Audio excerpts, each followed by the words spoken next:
Greetings, members, one and all of the Salivation Nation. Uzbekistan is making a very smart move into gold. Of course, there are lessons here to be learned. We're going to talk about some of those as we understand the motivations for their pivot into gold. So let's explore.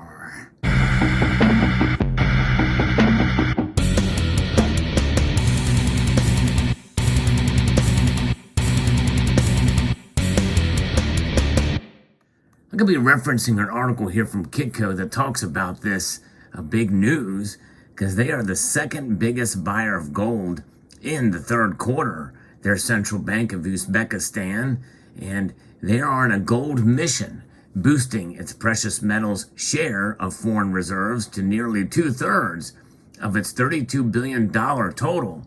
If you enjoy stories like this, I hope you will consider subscribing to the channel and pressing that thumbs up button down below. It does help the algorithm. I am trying to grow the channel. So this contradicted the country's earlier intent to cut the precious metal portion of reserves to below 50% and buy more U.S. and Chinese sovereign debt. We thought about investing in treasuries, but then the market itself didn't let us do it. According to the Uzbek Central Bank's deputy chairman, Behzod Hamreev, he told Bloomberg in a piece that they published earlier. Uzbekistan now has one of the highest percentages of precious metals in reserves, according to the World Gold Council. That is groundbreaking. And there's a lot of reasons why, and strategically, that is one thing that they're thinking that gold will protect them, understandably so. I think there's a lesson that we can learn from what the Uzbeks are doing.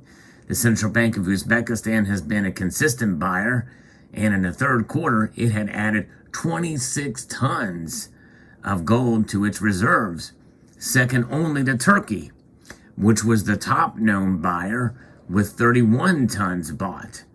Central banks bought nearly 400 tons in the third quarter, the most on record according to the World Gold Council's quarterly report.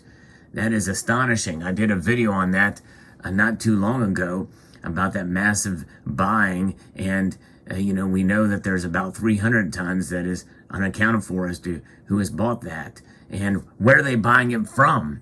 My guess is probably from mining companies through certain exchanges, and you think about it, the Bank of International Settlements is the central bank of central bankers, listing it as a tier 1 asset in April of 2019. It's on par and equal to cash. And cash, by the way, in all denominations and currencies from nations out there, it's losing value yearly, and it's inflated. In fact, many nations, especially Turkey's currency, is hyperinflated right now. And so I think that is one good reason to hold gold, especially if even the top central bankers recognize it as this tier 1 asset.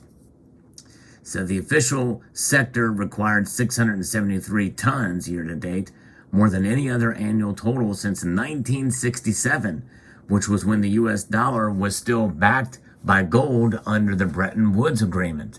And by the way, that agreement in Bretton Woods essentially means that you could denominate in dollars around the world, and those dollars were backed by gold in the United States. So it was not a direct tie to gold by other nations, but if they did accumulate and trade in dollars back then, it was as good as gold. We can't say that today.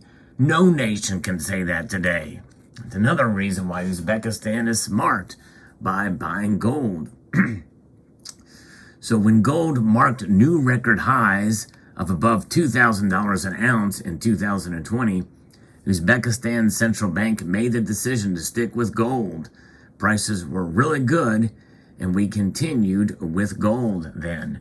You think about it, when the price recognizes the value of the metal, then there's no reason to abandon it. Because really, in a sense, if you look at the past 5 years, gold has done well. It has done well over the past 5 and 10 years. Essentially, it has done very well to preserve its value, and its store of value is recognized by the price more so than I think any other metal out there as a stable store of value. Again, there are other metals out there that have done very well, but they fluctuate. The price fluctuates, and you really can't be assured because of the historic value that gold has and the fact that central banks around the world store this metal. They store it as a way to protect themselves against economic instability within their nations. And you see what the Dutch are doing, especially with their revaluation of gold by their central bank. It probably won't be long before we see other banks do that. I did a video on that recently as well. Big news with that on that front. So Uzbekistan plans to use peaks in gold prices to sell some of the precious metal. And back in March, when prices approached record highs, the central bank took advantage of the opportunity and sold about 50 tons. Usually as soon as a crisis starts, gold rallies, Hamrev said. Will it happen when the liquidity is shrinking? That's the big question. So they sold when the price was high. And so that is something that is probably a smart move, in so being. But again, when will that price top out? When will it occur? They timed the markets correctly then for their nation. But I think that no matter what, it's always good to have some gold on hand just in case. It's always good to have a protection so that you don't have to sell your gold. Now, central banks do things a little bit differently, but it is fascinating to see that they did take advantage at the height of the market. We saw sanctions introduced against Russia following its invasion of Ukraine this year, boosted by the case for holding gold in the balance sheet, especially after half of Russian foreign exchange reserves got frozen there. And so there's always that case by any nation, for any reason, should do that because of sanctions against the West or any other country in the East. And so I think it's a good idea for small countries like Uzbekistan to make this move. So gold has struggled since the big high that we saw, because we did get there very close in March, but it has 7 consecutive months of losses since then, which is the longest losing streak in more than 5 decades. However, we've had a couple month high here recently, and in November, the sentiment began to shift. The price is rising more than $100 since the start of the month. It's pretty remarkable. December COMEX gold futures were last trading about $1,751 an ounce as inflation data cooled in October. But I think that number is still suspect. And even if we take that number, you got to think about it, as I mentioned before, as being stacked on top of the year prior's 6.2 high. There are 2 factors for the Uzbeks: the current prices and the future price. Hamrev said, is the price rising or has it reached its peak and is coming down? This is the moment we are looking for. If the price is rising, we are better off waiting with sales. Uzbekistan also buys its domestically produced gold, which equals about 100 tons a year. So there is another factor or a hint and clue of how gold is bought by central banks from their own mining institutions in their country. Domestic mining production is bought by the central bank. I think we see a lot of that happening, or from other mines in other countries. So that is about 100 tons a year. For year to date, it has bought 86.5 tons, pushing its total holdings to 399 tons of gold. Hamrev also joked in the interview that he wouldn't mind if Uzbekistan's reserves were 100% in gold, even though that would be impossible since central banks need to have some cash on their balance sheets. That's right. So he's definitely a gold bug, that's for sure, and that's great. In its third quarter report, the World Gold Council also noted a sizable unknown contingent of central bank buyers. The level of official sector demand in the third quarter is the combination of steady reported purchases by central banks and a substantial estimate of unreported buying. The World Gold Council's report pointed out countries known for not reporting their gold purchases regularly include China and Russia.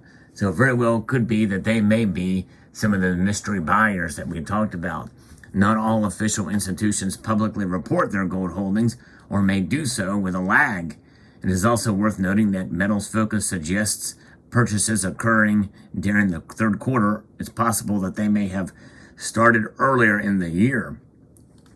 So some of the data and the timing of the data is certainly something to consider.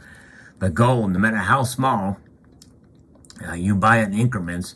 I think it's good to have some on hand for the lowest price possible.